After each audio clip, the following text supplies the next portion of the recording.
السلام علیکم ورحمۃ اللہ وبرکاتہ۔ سوال یہ پوچھا گیا ہے کہ روزے کو باطل کرنے والے امور کون سے ہیں؟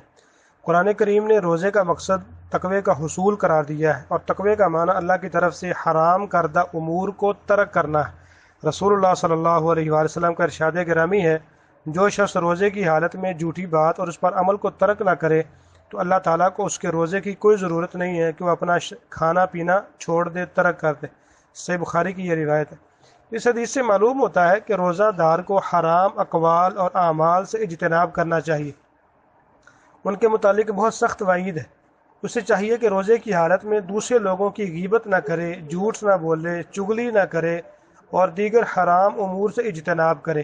اگر روزہ دار ایک ماہ اس کام کی مشق کر لے کہ ان احکامات کو بجا لائے جن کے بجا لانے کا حکم دیا گیا ہے، اور ان امور کو ترک کر دے جن سے منع کیا گیا ہے، تو امید ہے کہ سارا سال امن و سلامتی سے گزار لے گا۔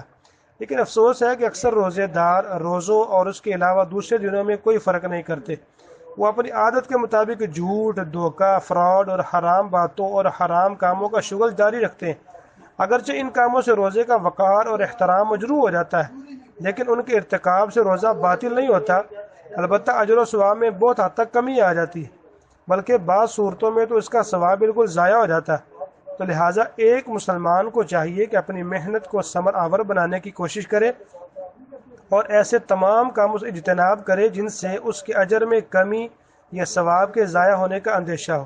السلام علیکم ورحمۃ اللہ وبرکاتہ۔